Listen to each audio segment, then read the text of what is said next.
masyarakat kami, ibu hamil yang perlu penanganan di rumah sakit itu bertandu keluar Pak. Banyak yang meninggal di lapangan Pak. Saya ingat partai saya mengatakan merdeka, merdeka, ternyata belum merdeka di sana.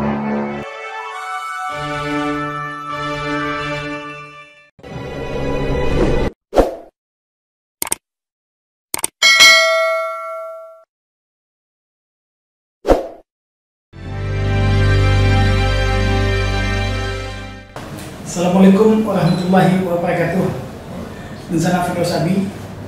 Kali ini saya bertemu dengan Da Aswandi. Assalamualaikum Da. Waalaikumsalam. Mana Da? Sehat? Alhamdulillah sehat. Sudah berkeliling-keliling masih segar? Harus makin segar. Makin segar. Tidak boleh loyo. Tidak boleh. Iya. Saya Firdaus Abi. Beliau berasal dari kumpulan Pasaman, Bonjol dan kumpulan. Beliau berlatar belakang seorang pengusaha jasa jasa konstruksi. Lalu kemudian beliau ketua Dewan Pimpinan Pusat Asosiasi Pelaksana Konstruksi Nasional. Saat ini beliau justru ingat kampung halaman. Ingat kampung halaman itu saat ini saja atau sebelum-sebelumnya itu gimana ceritanya? Kedua orang tua saya kan berasal dari Pasaman. Saya ini berasal dari Bonjol. Bunda Bonjol, ayah saya dari Kumpulan. Ini satu kecamatan, Kecamatan Bonjol. Saya ini terah dari Inyek Surabatu. Ya. Dari pihak ayah. Dari pihak ayah. Nah, kalau dari pihak ibu itu di Kampung Jambak Bonjol. Ini juga dari datuk-datuk kita Tuanku Lare. Zaman Belanda itu seperti Bupati. Ya. Jadi memang darah pejuang ini ada ya seperti tahun 92 itu saya kan sudah di Pekanbaru domisili, berusaha di Pekanbaru, berkeluarga sebagai seorang kontraktor. Nah itu kan kebiasaan kami berkeluarga besar setiap lebaran itu pulang ke kampung. Teringat kampung ini sudah lama semenjak kita pulang ke kampung puluhan tahun. Udah kan pulang kampung katakanlah minimal 1 kali setahun, kan sudah puluhan tahun. Ya. Lalu apa yang Anda lihat? Prihatin, karena puluhan tahun saya bolak-balik ke Pasaman. Yang kampung saya itu seperti itu aja kehidupan masyarakatnya. Iya. Ya.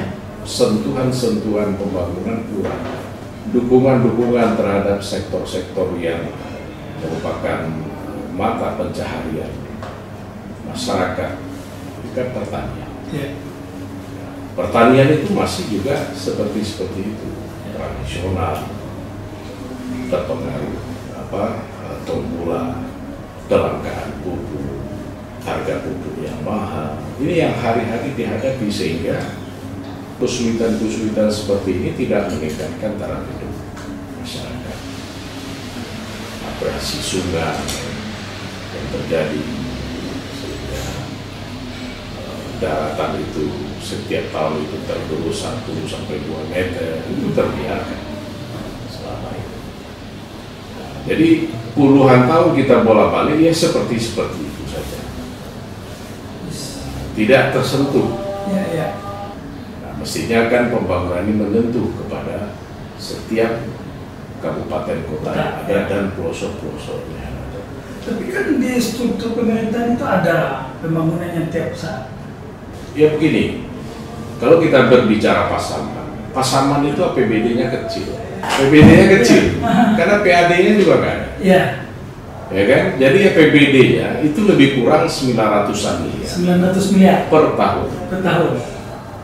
70% itu habis untuk belanja pegawai. Tinggal 30%. 10% itu badan-badan dan lain-lainnya. Ya. Tinggal 20% yang dibagikan ke 12 kecamatan yang ada di Kabupaten Pasaman. Apa yang bisa dilakukan? Satu-satunya bisa membangkitkan ekonomi Sumatera Pasaman ini adalah bagaimana potensi-potensi yang ada, baik itu sumber daya alam, minyak, pariwisata yang bisa dikembangkan. Ini yang harus diperbaiki, diperhatikan oleh pemerintah. Pemerintah kabupaten mungkin tidak punya kemampuan untuk itu. Ya. Tentu kita berharap dari pemerintah pusat.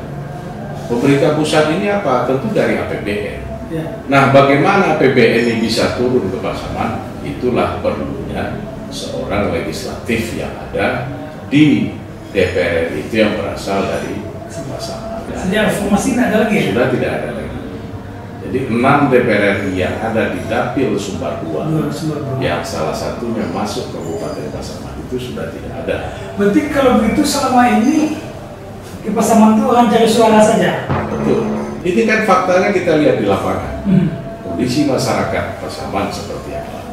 Selama ini, Pasaman ini kalau saya istilahkan, ini daerah bebas. Oh, ya. Bebas bagi para caleg untuk menggarap dulang suara. Untuk dulang suara. Dulang suara. Dibawa ke Senayan. Ya, dibawa ke Senayan. Kemudian setelah itu ini tidak ada perhatian yang maksimal. Ada mungkin ada. Ya. Tapi tidak maksimal.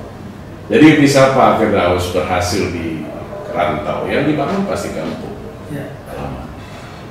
Jadi hubungan emosional antara kita berasal dari mana itu terhadap perhatian kita ke daerah asal kita tuh pasti sangat besar. Kita tinggalkan itu dulu. Udah kan sudah berusaha sukses di Rantau, di Riau ya? Ya. Yang ini apa yang pula ada pikirkan lagi kan? Kan untuk kebutuhan muda, keluarga dan kaum muda mungkin menurut saya dah selesai mungkin. Ya. Jadi begini, siapa yang bisa merubah ini? Siapa yang bisa merubah kondisi masyarakat? Kan selama ini kita lihat tidak ada. Ya. Saya sebagai putra Pasaman itu terpanggil untuk mengabdikan diri membangun Pasaman dan Dapil Sumbar 2 pada umumnya sebagai seorang caleg.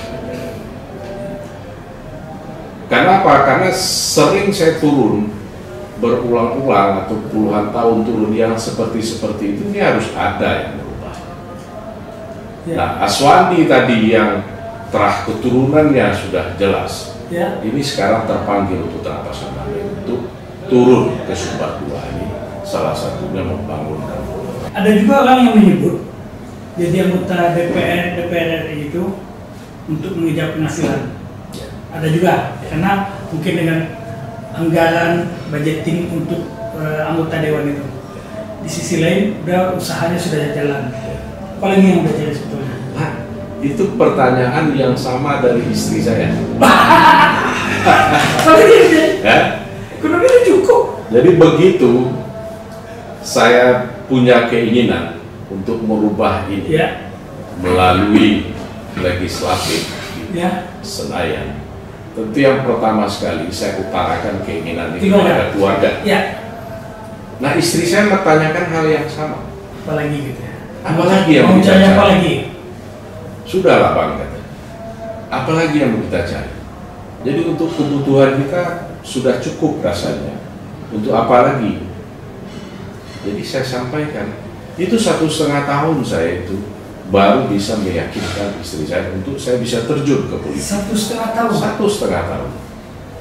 Prinsip yang saya pegang adalah sebaik-baik manusia bisa memberi manfaat kepada semua. Ini panggilan datuk nenek saya untuk saya membenahi kampung kita. Izinkan saya untuk itu. Kalau saya masih produktif tidak disalurkan kepada kepentingan masyarakat, ini lama-lama nanti saya sakit-sakitan di rumah. Nah, mendengar itu karena niat kita lurus seperti itu, akhirnya keluarga mengizinkan. Saya prinsipnya seperti itu, Pak. Kalau keluarga nggak setuju, saya nggak. Ya, betul. Karena satu ke utara, satu ke selatan. Yang penting sekali itu keluarga mendukung. Itu modal bagi kita.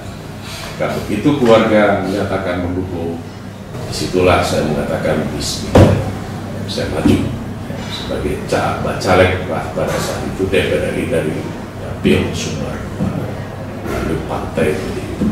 Ketika menyebut PDI Perjuangan di Sumatera Barat hari ini sedikit agak kurang diterima. Mungkin tidak jauh berbeda berat perjuangan UDA meyakinkan orang dengan PDIP. Bagaimana UDA meyakinkan keluarga tadi? Gimana? Udah temukan ini di lapangan? Kita harus realistis. Kalau kita berbicara partai, kenapa saya memilih partai PDI Perjuangan? Ya. Karena partai PDI Perjuangan adalah partai rakyat. Partai rakyat. Partai wong cilik. Wong cilik. Kemudian yang masih sekarang memakai filosofi founding father kita, ajaran Bung Karno, yang mengatakan nasionalisme. Kita harus menjaga NKRI. Kita harus menjaga perjuangan dari founding father kita.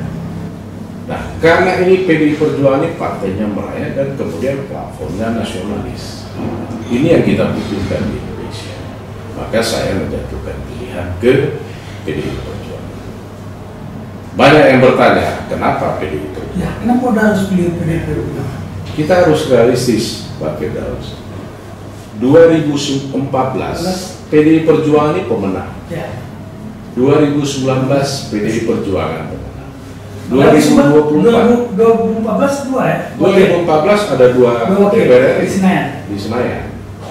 2019 habis. Ya. 2024 PDI Perjuangan berdasarkan lembaga survei yang terpercaya atau kredibel itu masih mengunggulkan PDIP. Jadi kita kalau mau membangun, kalau mau berbuat maksimal sebagai DPR, kita harus ada di pusat kekuasaan. Ya. Nah, ini hal besar yang saya lihat. Ini kan juga bisa jadi kesempatan yang sudah diberikan di 2014 tidak dirawat, tidak dibuktikan. Kita ini ada di DPR karena rakyat, bukan karena kita pribadi. Nah, tentu begitu kita harus berbuat. Mungkin ini yang tertinggal. Nah, ini yang kita jemput kembali, kita ulang kembali. Nah, udah kan sudah bergerak ini sebelum ada DCS. Dalam perjalanan itu bagaimana respon masyarakat, Ya. kendaraannya PDIP? Saya dari awal begitu mengatakan Bismillah maju sebagai caleg DPR RI dapil Sumbar 2 dari PDI Perjuangan. Itu semua kan sudah saya kaji. Ya.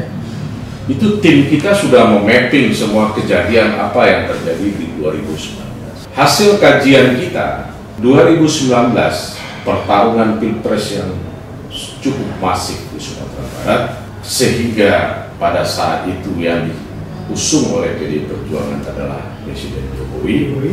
Ternyata Jokowi hanya memperoleh 13% di Sumatera Barat.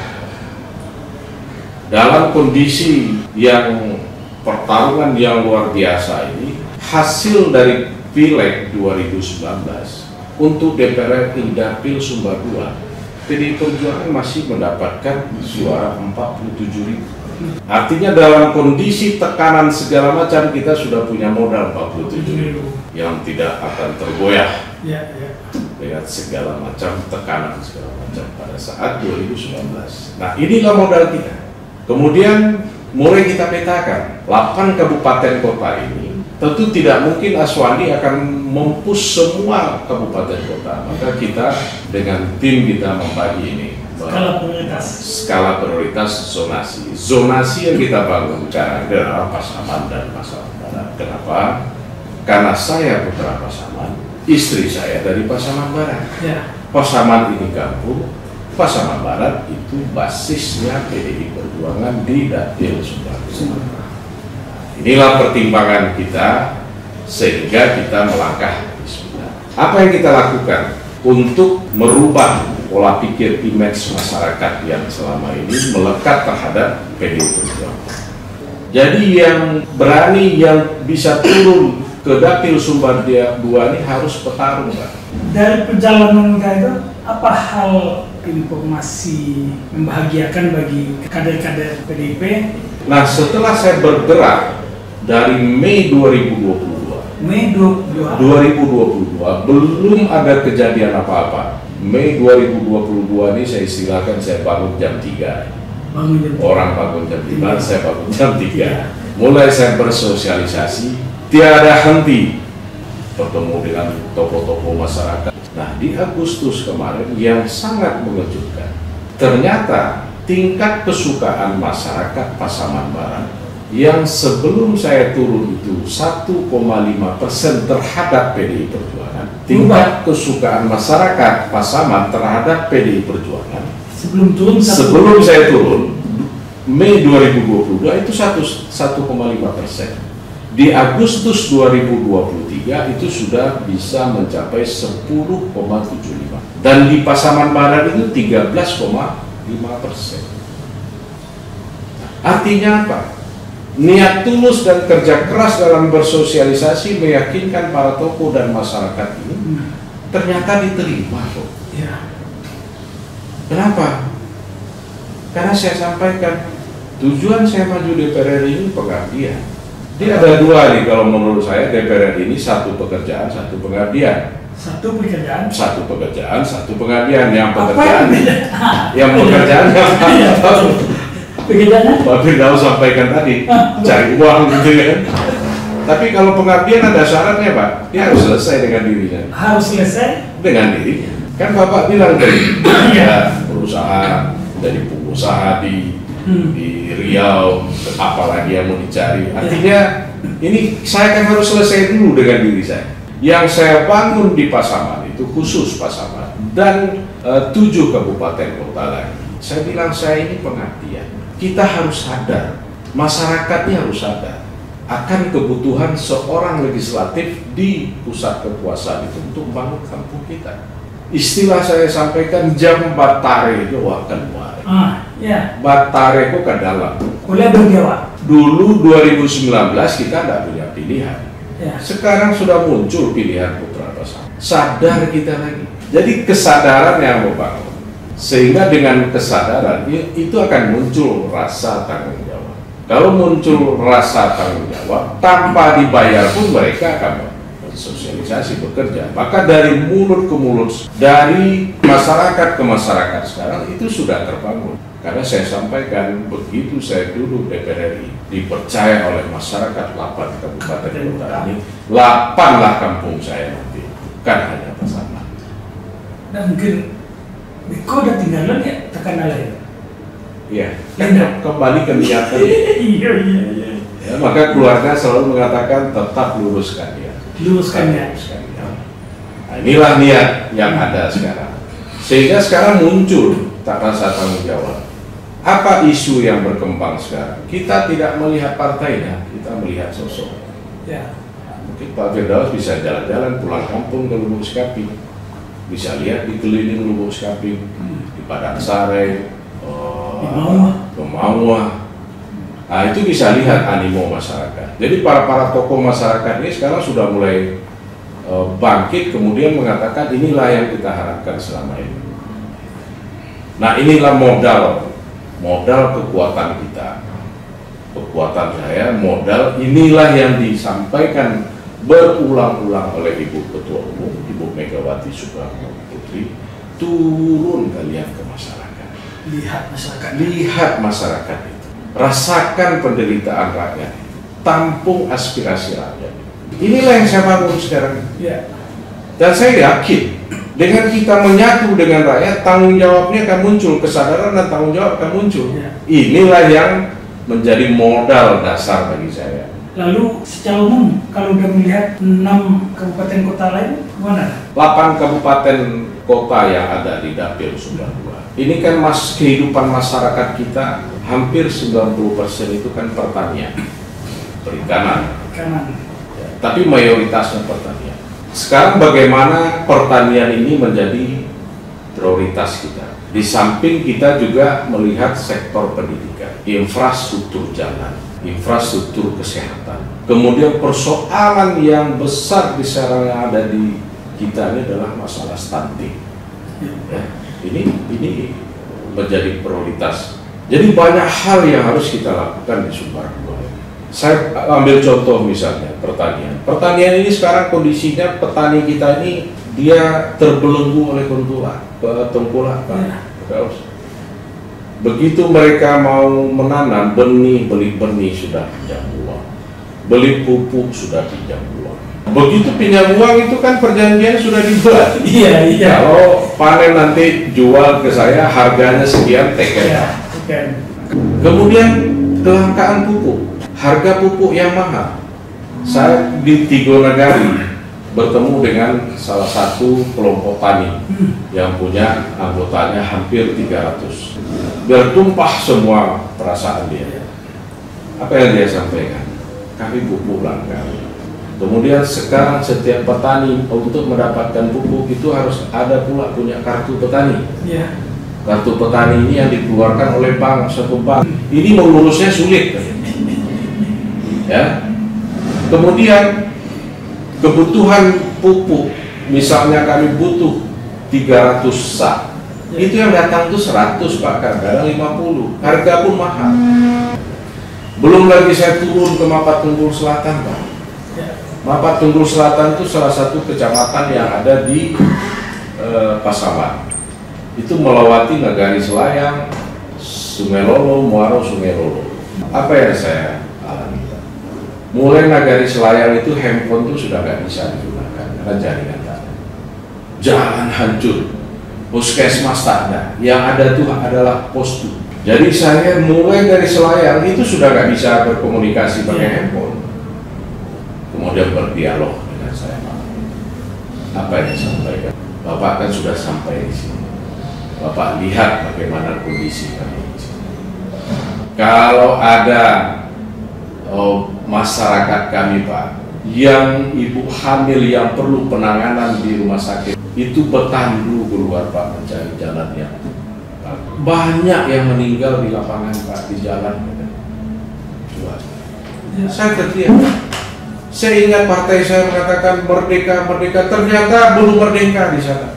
Itu baru Muaro Sungai Lolo. Ada lagi Jorong pertemuan namanya. Itu harus naik sampan di sana Pak. Sekali jalan itu 300.000. Sekali jalan? Sekali jalan. Padahal ini ada jalan yang bisa, jalan akses jalan darat yang bisa dikerjakan. Tapi tidak tersentuh. Pemerintah pusat tahu kan? DPR RI yang selama ini menyampaikan tidak. Ini baru Mapat Tunggul Selatan, belum Mapat Tunggul, belum Merau, belum Merau Utara, belum Merau Selatan, belum Sasak kebutuhan nelayan yang ada di sana. Itu baru yang ada di Pasaman saja Pak. Ya. Nah kalau ini bisa kita berubah pelan-pelan, kita bisa berbuat pelan-pelan, ini masyarakat berubah mindset pemikiran terhadap kita. Wah ternyata PDI Perjuangan betul ya Pak Teruji. Inilah yang saya lakukan ke depan. Oke, dan terima kasih banyak Rencana Filosofi. Itu tadi saya lihat selama diskusi dengan Jawa Aswandi, apa yang saya perhatikan. Saya memperhatikan sudut mata beliau, berkaca-kaca ketika beliau bercerita soal nasib orang kampungnya. Secara sederhana beliau menyebut nasib orang kampung saya yang memperhatikan dan menjadi perhatian ke depan. Daswandi, beliau caleg dari PDI Perjuangan. Mantap. Merdeka. Merdeka. Terima kasih Bang. Ya, terima kasih Pak. Sampai jumpa.